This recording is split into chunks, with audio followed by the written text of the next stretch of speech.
All right, we're with JoJo Howie, pitching coach here at VCU. Thanks for joining us first off.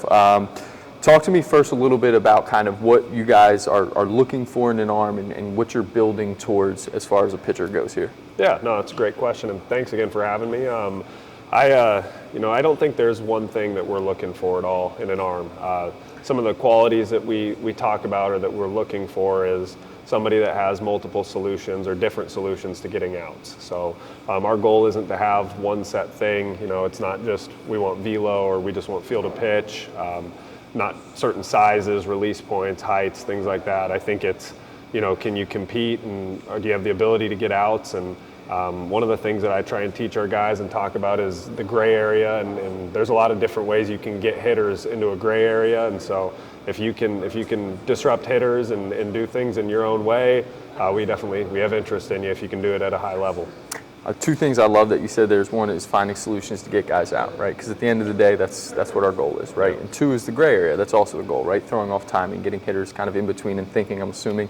Talk a little bit about how you go about building that, how you build that repertoire to say, okay, hey, for a guy like, this guy, the solutions might be this. For this guy, the solutions are this. What's that kind of process look like of building, that repertoire? Yeah. We talk about what it is. So for us, the gray area is if you're late to fastball, if you're early to off speed, if you're swinging at balls, or you're taking strikes.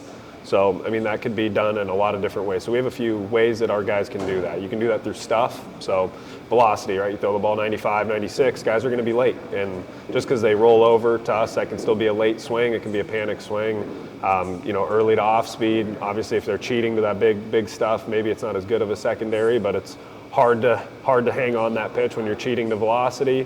Then there's also guys with command. So maybe you're making them make hard swing decisions. Yep. You're executing balls on the edge, things like that. Then there's deception. So deception is maybe somebody that hides the ball well. Maybe it's really good, some people call it tunneling. I kind of call it, late manipulation. They hide the ball. It's hard to see what pitch is coming out of hand. It's just, it creates tough vision or tough time to pick up pitches and things like that. And the last one might be movement. So balls that have certain actions to them that create issues for hitters, whether that's, again, timing or making good swing decisions. So whether it's run or horizontal or vertical break, whatever that might be, it's action or movement on the pitch. And then, talk about a little bit in the bullpen here, working with TrackMan. Right, making those adjustments with guys, kind of the feeling out process of that, right? You're looking at stuff like, vertical break, horizontal break, how to leverage that for guys, because everybody's a little bit different, right? Just because you have a ton of vert doesn't mean you necessarily need to work up in the zone, right? Sometimes those guys can be successful all over, up, down, in, out. Kind of talk about how you tie that into, using the TrackMan and building that in a bullpen. Yeah, I try to not use or chase numbers in a bullpen until hitters have told us that we should.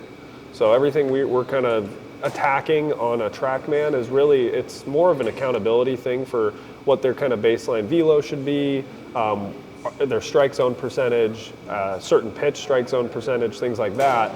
And then if guys are executing pitches we're asking them to and they're getting hit, or the exit velos are high off of certain pitches, then I think that's when we kind of start to address more break focuses or certain adjustments or things like that. So for us, it's really more about what is the hitter telling us that we need. Do we need a different solution to getting an out? Do we need more deception? Do we need more break? What do we need to do to be successful? Really, it's just finding a way to help each guy in his own right figure out a way to get outs. Yep, absolutely. And we're in a day and age now, especially when it comes to pitching, there's just so much information that's being thrown at guys, right? Oh, You yeah. have everything at your fingertips, essentially. No doubt. But at the end of the day, like you've mentioned many times, we got to get outs. We have to know how to do it. How do you kind of separate and help guys separate the two of, okay, it's great when we're in here and we're getting after it, we're trying to build things, and then the competition side of things, right? Because sometimes I feel like we can get a little bit cross-wired in our head when it comes to pitching. It's really easy to do when you're alone out there. How do you kind of separate those two things from each other and help those guys understand, hey, when it's time to go, it's time to eat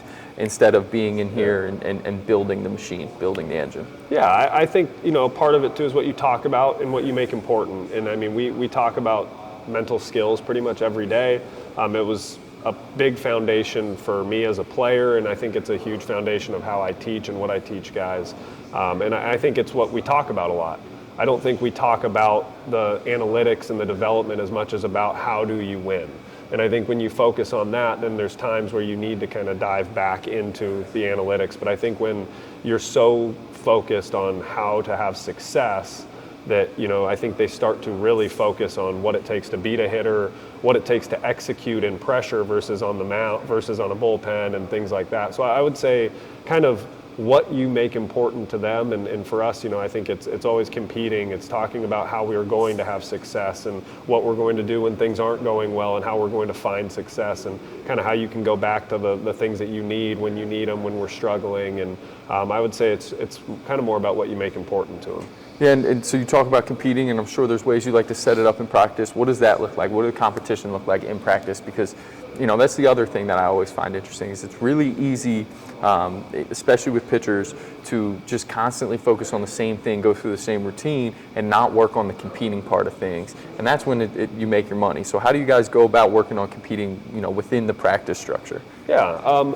So we'll do some things when it comes to the competing, but I would also say sometimes it's also just like the pride of your catch play. Because, we could talk about, hey, at the end of their grip catch, we're going to do a game of pig or an execution competition, and we'll do those things. But I actually think sometimes more of it, too, just comes from just kind of an obsession of trying to be really, really good and wanting to be able to beat somebody, whether that's not necessarily just like, you versus your catch partner, but it's just like, I feel like our guys sometimes, like, you'll see guys that have a bad catch play and they get pissed about it.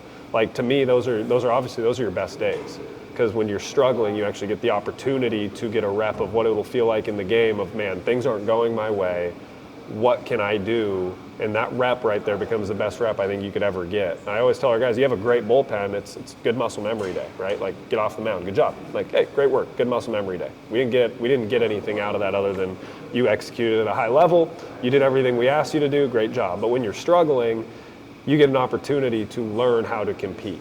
You get the opportunity to learn how to think the right thing at the right time. Because a lot of times when we're competing and we're trying to teach guys how to compete, to me it's just, can you think the right thing when the pressure's on or when things are going wrong? And a lot of times it sounds simple, but I think it's a lot harder than it sounds to think the right thing when things aren't going well. So I would say for us, it's almost just the standard of catch play is more important than just necessarily just, a competition. Now, again, we do like to put them in some competitions, but I feel like just, again, the environment, the way you act around them, the way it sounds coming out of your voice and how important it is to focus on what your personal goal is that day, I think that's more important than anything too, and just kind of constantly talking to them about what our end goal is, which, we want to dominate, we want to be the best staff in our league, and we want to look up at the end of the year and be one of the best pitching staffs in the country.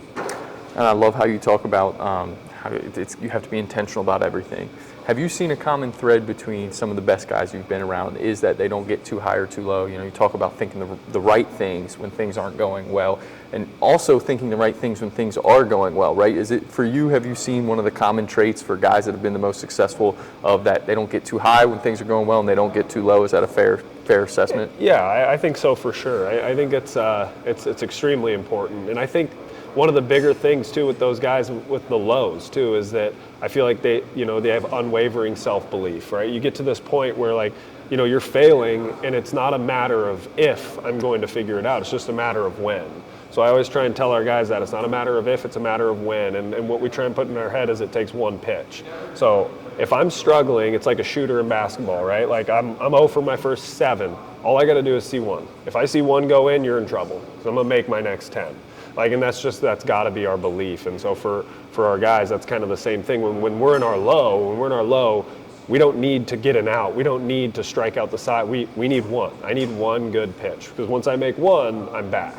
And so I think for us, that's kind of, how I at least try to explain it to our guys as a just competitor and things like that. Man, I just need 1. I just need 1. I'm 1 good pitch away from being back to being locked in. Perfect. That's really awesome stuff, JoJo. Thanks again for joining us. Really appreciate it. No, thanks for coming out. Great to meet you.